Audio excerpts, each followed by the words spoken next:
The Spiffing Hamster, a short story. A tale of tedium among fly-in, fly-out workers in the Australian outback.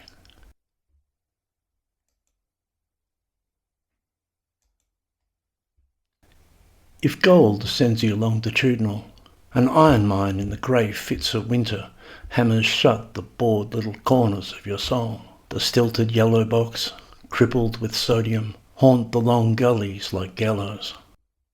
Amidst this, Rusty Core, flown in from Adelaide, spent his livelihood tackling ore body on a mighty loader. He would attach a dumb determination to it. As long as his lung resisted the exertion, he could make $2,000 a week.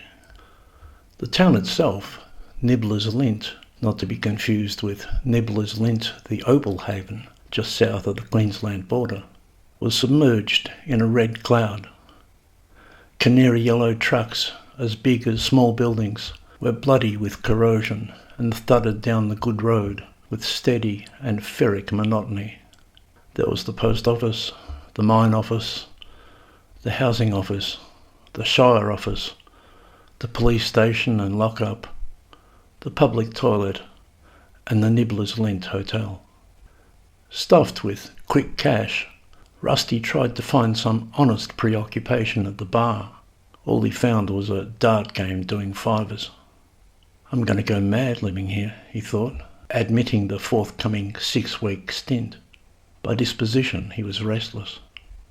This explains why it was that Rusty was sitting clad in nothing but his Bart Simpson boxer shorts, with a fluffy madam named Serena on his lap, and a long line of frosty white cocaine on the table before him when the eager Constable Flicker came busting through the door like a ramjack.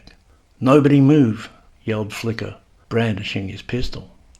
Rusty couldn't move because of the scantily clad Serena. She had scarlet red lips and a full moon of eyeshade and the capacity to understand the working man. She had once done a whole semester of paediatric care in Sydney before throwing away a career as a backing vocalist to become a stripper. Similarly, an overachieving gasfitter named Carl couldn't move from the same divan because of a smiling redhead named Shirley, decorated in nothing but frilly French suspenders plonked on his lap and bundle. There was also a, quote, businessman, unquote, named Neville, nursing his precious briefcase and a fistful of $50 bills sitting at the table as if it was his profession. Thus the frozen moment. Rusty Core snapped to. The bleak landscape intruded. The desert yonder was vast and imprisoning. The desert sands are cold in mid-July. There is really no telling how this is going to play out, he thought to himself. He had been in sticky corners once before. Years ago he had worked in customs down in Port Augusta. On that occasion it was his fiancée Stella who had come busting through the door, and she was brandishing not so much the pistol as a blade intent upon a quick castration, which made Rusty wince. It was the sheer boredom of a predictable morning that had made him do it that time too.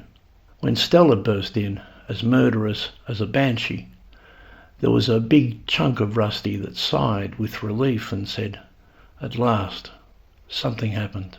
He felt the same again. Flicker was about 35, probably married with 2 boys playing junior football, and his uniform made him look like a meathead. His pistol was well made and metallic black, but otherwise unconvincing. Rusty yawned inside. He couldn't tell whether his brain was scrambled from substance abuse or whether he was just underwhelmed. It seemed for a moment, though, that the impasse would be overcome by the brave constable getting serious, but just then, as he lifted the nozzle higher, there came a squeak of muffled music. It was Freddie Mercury singing, "We are the champions, my friends. We'll keep on fighting to the end." Flicker looked quizzical. "Oh, sorry. I'll have to take this," he said, rebadged his firearm and reached into his back pocket for his mobile phone. Flicker, he said, putting it to his ear. Then the one-sided monologue. Really? All of it? Did you check? Okay. Well, that's embarrassing. No. I wish you'd rung me a bit earlier because... Yes, I know. Well, I've just got here and... Okay. Remember, I want 20,000. Yeah, well, we'll talk about that later. Right, yep. Disengage. Flicker put away the phone and relaxed. He looked behind him, then looked around. Some throat clearing. Finally, in an awkward location, he nodded to the Madame Serena. Spiffing Hamster, he said. At first, Rusty imagined this to be some order of euphemistic commentary on her anatomy, but he then glanced over to where the constable's eye had been directed. He hadn't noticed it before. Sure enough, over on the sideboard was a cage containing a small dappled hamster spindling in its plastic wheel, as bored as the rest of them. It is, isn't it? Said Serena, still not moving. His name's H.R. Puffenstuff. There was then a longish pause. The constable recalibrated himself. Carl shifted and said to Shirley, "Can you hop up, doll? My leg's gone to sleep." She obliged. Right. Well, carry on then, Flicker said, and backed out the broken doorframe. His partner, the rookie O'Callaghan, was waiting. A further longish pause underscored the constable's departure. "What was all that about?" asked Rusty at last.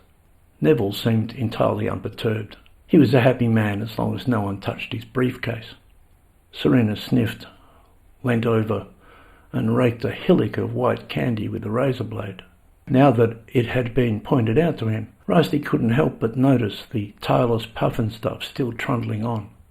"I have no idea," said Serena. She looked up into her airhead and double-checked. "No," she said. She shrugged her skinny bare shoulders. "No idea."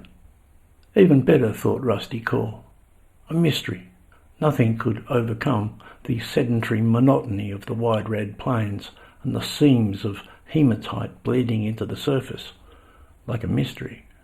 The horizon line was thoroughly post-volcanic. The trucks were thudding 24 hours a day like a clock. The makeshift housing of Nibbler's Lint huddled with its propane bottles against the chill wind. VHS killed off the cinema. That's when the love nests moved in. Even Serena and Puffenstuff had been flown in from Adelaide. Rusty was, as the orgia resumed, truly glad there were only a few weeks of this stint to go.